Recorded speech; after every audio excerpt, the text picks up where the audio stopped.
Whether it's your first night shift or you've been doing them for years, nights can wreak havoc on your routine and fill you with dread. Research shows they have a lot of negative effects both on your mental and your physical health. They can also be daunting due to increased responsibility, reduced staffing and support, and isolation. I have been doing night shifts for nearly 5 years now as a junior doctor in the UK, and I just wanted to share some tips and tricks that have helped me retain some sort of sanity and that I'm sure will help you too. So the first thing I wanted to talk about is sleep. So obviously night shifts completely disrupt your circadian rhythm and cause a lot of sleep deprivation. In order to minimize this, there's quite a few things we can do. So before your first night shift, the idea is to accumulate as much sleep as possible. So try to wake up later than you usually do and have a nap before your night shift. If you have a few days off, you can also try adjusting your circadian rhythm little by little by going to bed a little later every day and waking up a little later every day. I would also advise preparing your bedroom before you go on your shift so that once you get back, you can go straight to bed without needing to worry about anything. So after your night shifts, try to get to bed as soon as possible to avoid any external stimuli waking you up. Obviously, try to get as much sleep as possible.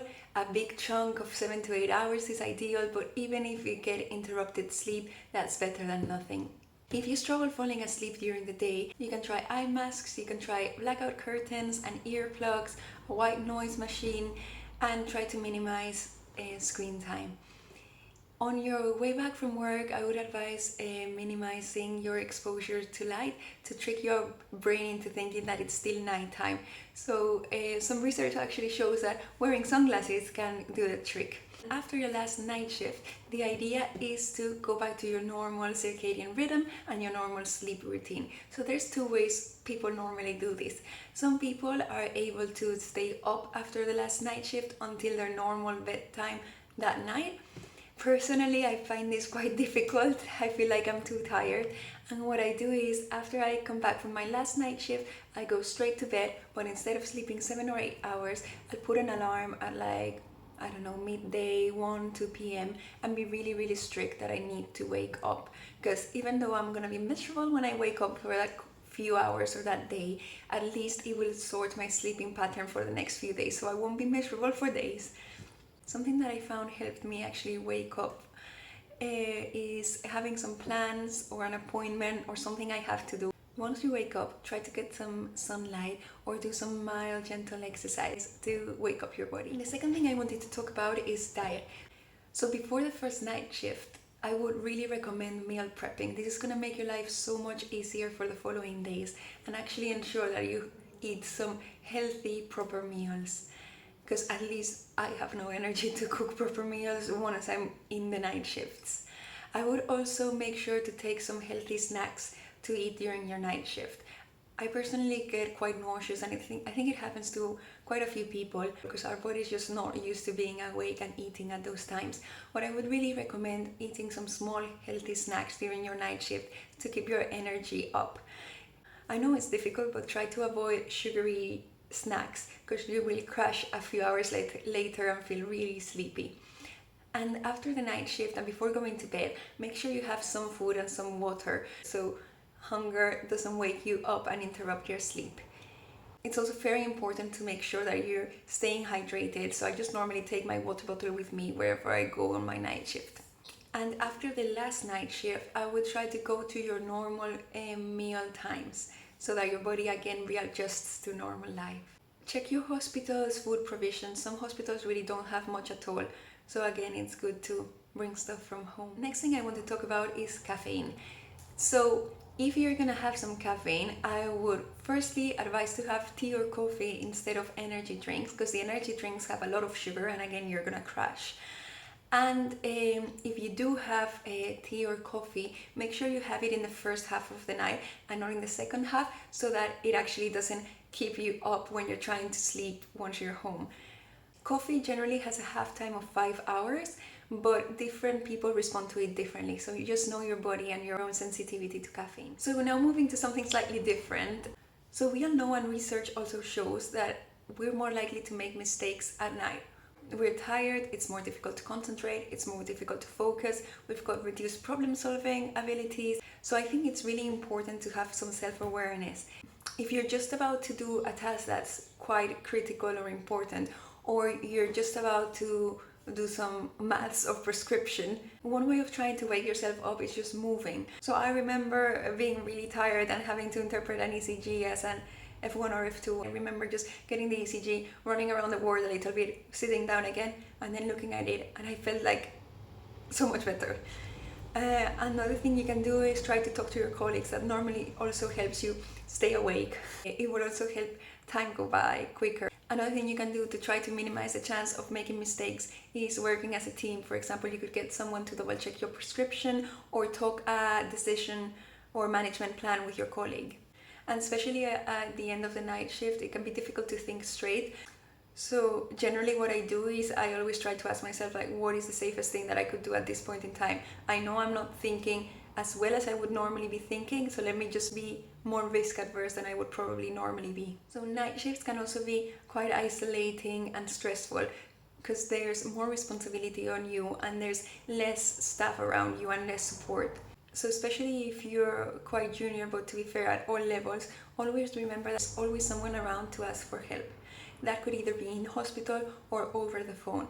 But if you're worried about someone, if you're struggling because of the workload or how sick a patient is, always ask for help and escalate. If you're new to the hospital, it'll also be very useful to introduce yourself to the team before the night shift so you know who's who, and also to know what teams are available at night. For example, some hospitals will have a hospital at night team that will include some really experienced nurses that can help you with acutely deteriorating patients, but also some staff that can help you with cannulating, venipuncture, and things like that. Make friends with the nurses and the HCAs and know who your seniors are. Know how to contact them, know what bleep they have. If you're in a new hospital, it'll also be really useful to know where the wards are and how to put out recess and news calls. And as always, delegate, prioritize, do one task at a time, and don't do things outside your remit. Something I find quite useful too is if overnight I'm looking after a ward, to do a mini ward round with the nurse in charge and ask all the nurses and HCAs to see if they have any concerns about the patients or if anything needs doing, so that you familiarize yourself with the ward and you start troubleshooting from the beginning. Make sure, and I know it's really difficult because it can be very busy, but make sure you take your breaks. You're entitled to these breaks. So even if it's just going in a room and just closing your eyes, getting away from the stress, or having a 20 to 30 minute power nap, it can really help. Ideally, you would be able to get a colleague to hold your bleep and you can hold it for them during their break. The trust should have some allocated rest facilities for doctors overnight. I also want to talk about commuting back home after a night shift. So personally, I would advise everyone not to drive after a night shift. I think it's really dangerous. There's been studies that say that driving with the level of tiredness you've got after a night shift is the equivalent of driving after a couple drinks. I know sometimes the commute by public transport can be really tricky, but I always worry when someone tells me they're driving home after a night shift. If you're gonna drive home, always ask yourself before you leave, do you actually feel like it's safe to do this? If you're too tired to drive, the trust has to give you some rest facilities for you to be able to sleep there before you drive home. Working night shifts in itself is really difficult, so before I start my block of nights, I try to reduce the amount of commitments and obligations and to-dos that I have to do during those days.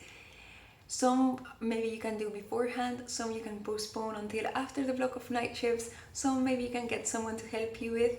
And I know this can be very difficult, especially if you've got children, but maybe you can get a family member or your partner to look after them for a few hours while you rest. I think it's very important to get your household on board and for them to know which hours you're working and which hours you're gonna need to rest. And make sure you look after your mental health.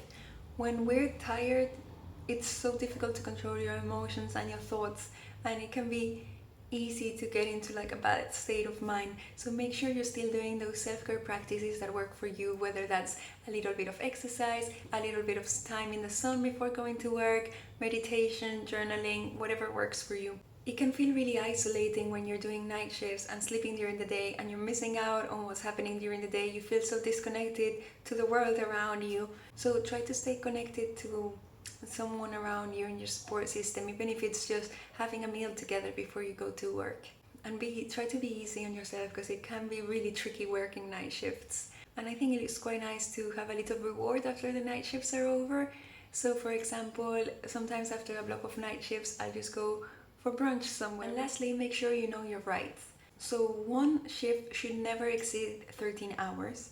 Between one shift and another, you need to have at least 11 hours of continuous rest. So in terms of breaks, you should receive a 30-minute break if you're working 5 hours or more, a second 30-minute break if you're working 9 hours or more, and a third 30-minute break if you're working 12 hours or more.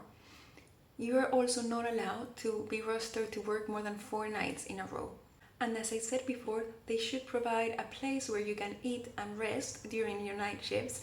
And also, if you're too tired to drive back home, they should provide either accommodation for you to rest or an alternative way for you to get home, for example, a taxi. If these rights are not being met, for example, you're working longer, or you're not able to get the breaks that you need to take, or if you feel like you don't have enough supervision or support around you, you need to exceptional report.